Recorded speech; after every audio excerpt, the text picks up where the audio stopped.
In 2014, our unit was given temporary duty in a cold, fog-soaked valley in northern Vermont. The entire place was covered in a rolling gray haze that never lifted, not in the morning, not at noon, not even under full sunlight.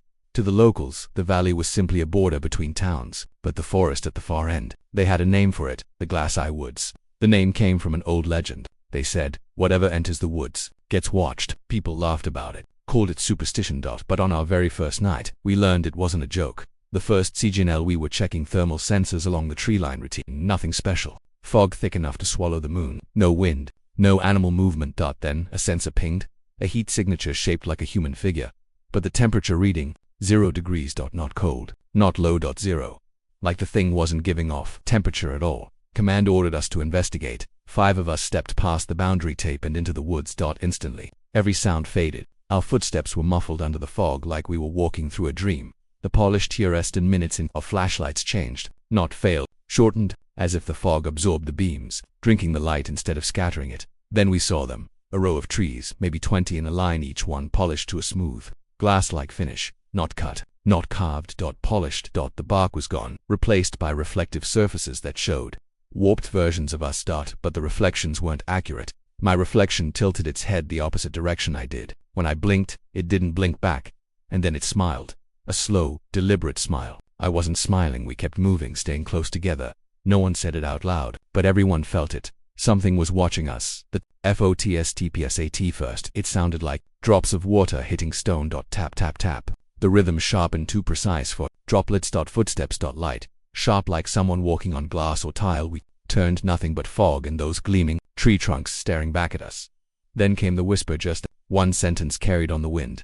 Not you, not yet. The voice didn't match anyone living. It sounded layered, multiple tones speaking at once. We should have turned back, but orders were orders, so we kept going. The mirror field. A few minutes later, we stumbled into a clearing that did not exist on any map. No GPS marker, no historical record, nothing. In the center stood an old oak, dead, hollowed, and split down the middle. Inside the hollowed trunk were dozens of small, natural glass-like surfaces, not mirrors, formed in the wood. Each surface reflected us, but each one showed something different. One reflected us standing still. One showed us walking backward. One showed us lying twisted on the ground. Another reflection showed us being dragged away into the trees by something tall. And one reflection, the one near my eye level, showed the 0-degree silhouette standing behind us. But when I turned around, there was only fog. The air froze instantly, like stepping into a freezer. Breath crystallized in front of our faces, and then footsteps began circling us. Not one set, several. Moving slowly, deliberately, waiting for something. The thing we finally SAW, it revealed itself exactly where the reflection said it would. A tall, humanoid shape stepped through the fog, but its form wasn't solid. Its body looked like translucent glass, smooth, icy, and filled with shifting shadows trapped beneath the outer surface. Faces, hands, silhouettes of entire bodies, faintly moving inside it, like people frozen within a sculpture that was still alive. Its joints cracked with brittle, crunching sounds as it turned its head. The two polished black ovals where eyes should be reflected us perfectly, but wrong again. In its reflection, we were not standing, we were lying still, necks twisted, eyes open. Dead. The creature didn't open a mouth, yet a voice rattled inside our skulls. Return what belongs.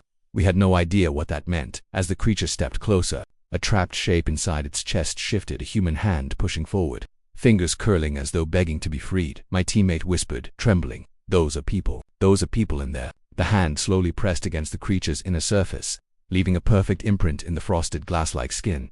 Then it faded back inside. The thing took another step toward us. The woods came alive. We didn't fire. Instinct screamed it wouldn't matter. Instead, we backed up and ran, but the forest wasn't the same anymore.